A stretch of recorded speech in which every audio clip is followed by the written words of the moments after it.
തൃശൂരിലെ നവീകരിച്ച ശക്തൻ തമ്പുരാൻ കെട്ടിടം നാടിന് സമർപ്പിച്ചു. കേന്ദ്ര സഹമന്ത്രി സുരേഷ് ഗോപി ഉദ്ഘാടനം നിർവഹിച്ചു. കേന്ദ്ര സംസ്ഥാന സർക്കാരുകളുടെ ധനസഹായത്തോടെ നവീകരണത്തിന്റെ ഭാഗമായി തീമാറ്റിക് സങ്കല്പത്തിൽ 14 ഗ്യാലറികളാണ് മ്യൂസിയത്തിൽ ഒരുക്കിയിരിക്കുന്നത്.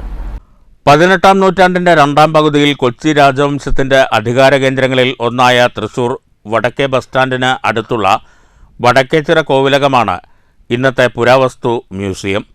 വിവിധ കാലങ്ങളിലായി രാജവംശം ശേഖരിച്ച പുരാവസ്തുക്കൾ തൃശൂരിൽ തന്നെയുള്ള ചിത്രശാലയിലെ ആർട്ട് ഗാലറിയിലാണ് സൂക്ഷിച്ചിരുന്നത്.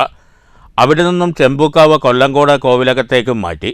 ഇവയെല്ലാം ശേഖരിച്ച് ഇന്നത്തെ മ്യൂസിയത്തിന് തുടക്കമിടുന്നത് 2005-ലാണ്. ശക്തൻ തമ്പുരാൻ കൊട്ടാരം എന്ന പേരിൽ കൂടി അറിയപ്പെടുന്ന ഈ മ്യൂസിയമാണ് ആധുനിക രീതിയിൽ നവീകരിച്ചത്.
കേന്ദ്ര സംസ്ഥാന സർക്കാരുകളുടെ ഫണ്ട് ഉപയോഗിച്ച് നവീകരിച്ച മ്യൂസിയം കേന്ദ്രമന്ത്രി സുരേഷ് ഗോപി ഉദ്ഘാടനം ചെയ്തു.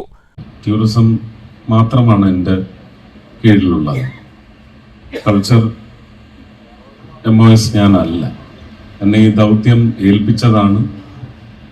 അത് ശ്രീ രാമചന്ദ്രൻ കടന്നപ്പള്ളി അവർകൾ എനിക്ക് ചാർത്തി തന്ന ഒരു അഭിമാന നിമിഷവുമാണ് ഇന്ന് ഈ വേദിയിലെ എൻ്റെ സ്ഥാനം. എല്ലാം കൊണ്ടും അനുഗ്രഹീതൻ എന്ന് പറഞ്ഞുകൊണ്ട് തന്നെ ഒരുപക്ഷെ ഭാരതത്തിലാകമാനം നടക്കുന്ന ഇത്തരം ഉയർത്തെഴുന്നേൽപ്പുകൾ അതിൻ്റെ ഭാഗമായിട്ട് കേരളത്തിൽ ആദ്യമായി തൃശ്ശൂരിന് ആ അനുഗ്രഹം കേന്ദ്ര സർക്കാരിൽ നിന്ന് ലഭിച്ചു. മന്ത്രി കടന്നപ്പള്ളി രാമചന്ദ്രൻ, പുരാവസ്തു ഡയറക്ടർ ഇ ദിനേശൻ എന്നിവർ പങ്കെടുത്തു. പുരാവസ്തുക്കളെ കൂടാതെ 14 തീമാറ്റിക് ഗാലറികളിലായി 1000-ലധികം അമൂല്യ വസ്തുക്കളും പ്രദർശനത്തിനായി ഒരുക്കിയിട്ടുണ്ട്. നൂറ്റാണ്ടുകൾ പഴക്കമുള്ള കരിങ്കൽ ശില്പങ്ങൾ, നാണയങ്ങൾ, ശിലാലിഖിതങ്ങൾ, ആഡംബര വസ്തുക്കൾ തുടങ്ങിയവയും മ്യൂസിയത്തിലുണ്ട്.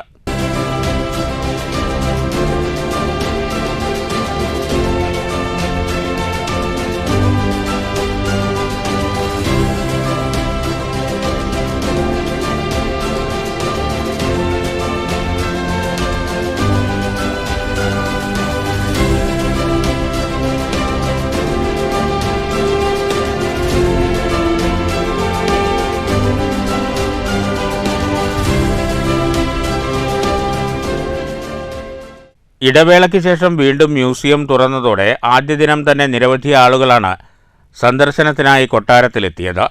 ദിവസേന രാവിലെ 10 മുതൽ വൈകിട്ട് 5 വരെയാണ് പൊതുജനങ്ങൾക്ക് പ്രവേശനം അനുവദിച്ചിരിക്കുന്നത്.